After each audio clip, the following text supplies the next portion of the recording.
नमस्कार दोस्तों, सत्य नॉलेज से मैं राहुल त्रिपाठी। और दोस्तों, इस समय जो है यूपी में लाइसेंस की शस्त्र लाइसेंस बनवाने की प्रक्रिया में कुछ परिवर्तन हुए हैं, जिसकी जानकारी हम आपको देना चाहते हैं कि आप कैसे आवेदन कर सकते हैं शस्त्र लाइसेंस के लिए और इसकी पूरी प्रक्रिया क्या है। इसके बारे में हम विस्तृत जानकारी आपको देंगे। तो हमारे साथ हैं हमारे मित्र जो है, इनका भी शस्त्र लाइसेंस हुआ है, इनको सारी प्रक्रिया पता है कि कैसे शस्त्र लाइसेंस बनवाया जाता है। इसके बारे में ये हमको जानकारी देंगे। सबसे पहले आप अपना परिचय दीजिए, आपका नाम क्या है? जी, मेरा नाम राकेश कुमार मिश्रा है। ये राकेश मिश्रा जी हैं। तो मिश्रा जी, ये बताइए कि शस्त्र लाइसेंस के लिए क्या प्रक्रिया है? जैसे कोई आवेदन करना चाहे शस्त्र लाइसेंस के लिए और उनको शस्त्र लाइसेंस की ज़रूरत है, तो वो कैसे जो है इसके लिए आवेदन कर सकते हैं? इसकी पूरी प्रक्रिया क्या है? इसकी पूरी प्रक्रिया है कि 3 प्रकार की फाइल बनती है, जिसमें एक जो है वहाँ जिलाधिकारी के यहाँ जो है इनरोज होकर के तीनों फाइलों में से एक फाइल थाने जाती है और एक फाइल जो है वो तहसील जाती है। और तहसील की प्रक्रिया है कि लेखपाल, अमीन, कानूनगो, नायब तहसीलदार, तहसीलदार, एसडीएम। तो मिश्रा जी, ये बताइए कि क्या पहले इसमें ऑनलाइन भी करना पड़ता है कुछ, की जैसे सबसे पहले आवेदन को ऑनलाइन किया जाए? जी हाँ, पहले आवेदन जो है ऑनलाइन नहीं होता था, लेकिन अब ऑनलाइन होने लगा है। तो इसमें जो है 3 फाइलें बनेंगी। पहली फाइल तो जो है थाने में जाएगी। तो थाने में कौन कौन सी रिपोर्ट लगती है? उस फाइल पे क्या रिपोर्ट लगेगी थाने से, और कौन कौन उसमें रिपोर्ट लगाते हैं, इसकी जानकारी दीजिए आप। थाने पे पहले हल्के के जो दरोगा या सिपाही होते हैं, ये जिसको बीट सिपाही या हल्का दरोगा, हल्का सिपाही कहते हैं, ये लोग रिपोर्ट लगाते हैं कि आदमी शांतिप्रिय व्यक्ति है कि नहीं है, इसके ऊपर कोई मुकदमा तो नहीं है। उसके बाद थाने पे जो मुंशी के पास जो रजिस्टर होता है, इंस्पेक्टर के पास में, मतलब थाने पर, वहाँ से क्या उसके रजिस्टर में कोई अपराध या संगीन अपराध तो नहीं है। वैसे तो जो है अगर 107-16 या और कोई भी रहता है तो थाने वाले नहीं लगाते हैं कि पता नहीं ये शांतिप्रिय व्यक्ति है, बाद में शांति भंग करे। ऐसी स्थिति में नहीं बन पाता है लाइसेंस। लेकिन ज़्यादातर जो है उम्मीद यही है कि मतलब जो है अगर कोई मुकदमा नहीं रहता तो उनकी रिपोर्ट जो है थाने के इंस्पेक्टर साहब लगाते हैं, जब हल्का दरोगा और सिपाही लगा देते हैं तो। अच्छा, उसके बाद कौन रिपोर्ट लगाता है? उसके बाद फिर जो है थाने से रिपोर्ट जाती है सीओ के यहाँ। सीओ के यहाँ भी जो है रिपोर्ट वही लग करके चली जाती है एडिशनल एसपी के यहाँ। एडिशनल एसपी के यहाँ से फिर वो डीसीआरबी में जाती है। डीसीआरबी से फिर जो है वो एसपी के यहाँ जाती है।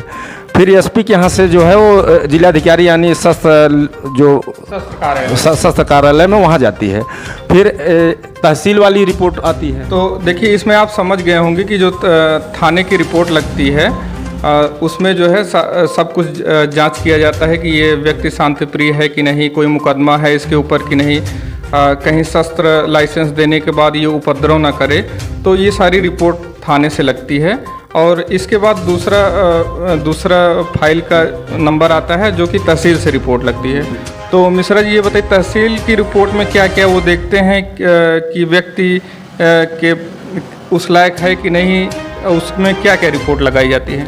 जी हाँ, सबसे पहले उसमें लेखपाल जो होते हैं हल्का के, या उस गांव के, जिस गांव के आप वो आवेदक जो है, प्रार्थी जो है, वो जिस गांव का निवासी है, वहाँ का लेखपाल जो है वो लगाएगा कि ये जो है ग्राम समाज की संपत्ति पर, ज़मीन पर कब्जा तो नहीं किया है, या इसके द्वारा कोई हर्जन उत्पीड़न तो नहीं किया जाता है। इस प्रकार से रिपोर्ट लेखपाल अपनी जो है भेजता है, तो वो अमीन के पास जाती है। अमीन जो है वो रिपोर्ट लगाता है कि मतलब इनका कोई जो है सरकारी बकाया जो है नहीं है। फिर वो जो है कानूनगो के पास जाता है। कानूनगो फिर रिपोर्ट वही जो है लेखपाल और अमीन की रिपोर्ट को जो है संस्तुति सहित सेवा में प्रेषित करता है तहसीलदार, नायब तहसीलदार के पास। फिर वही प्रक्रिया नायब तहसीलदार से तहसीलदार, तहसीलदार से एसडीएम के यहाँ तक जाती है।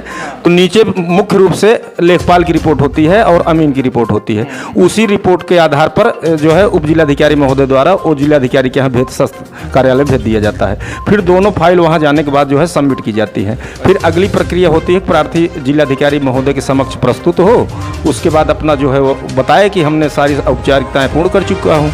और उसके बाद अब जिलाधिकारी के ऊपर होता है कि वो सारी संस्तुति होने के बाद अगर वो चाहें तो भाई कर सकते हैं, नहीं तो कोई और रिपोर्ट मांग सकते हैं।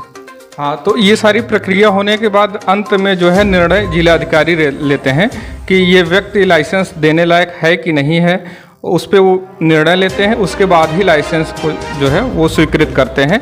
तो ये है उत्तर प्रदेश की लाइसेंस की नियमावली, जो नए परिवर्तन आए हैं उत्तर प्रदेश में लाइसेंस बनने के। तो इसके बारे में अच्छा मिश्रा जी ये बताइए कि कुछ और बातें अभी छूटी तो नहीं है, और कोई रिपोर्ट वगैरह और कुछ तो नहीं लगता इसमें फिटनेस का, या जैसे कोई इनका फिटनेस की ये उस योग्य है कि नहीं, शारीरिक क्षमता से ये शस्त्र चलाने लायक है कि नहीं, क्या ऐसे भी कुछ फिटनेस टेस्ट होता है? जी हाँ, होता है। और स्वास्थ्य प्रमाण पत्र जो है वो सीएमओ के यहाँ से जारी होता है।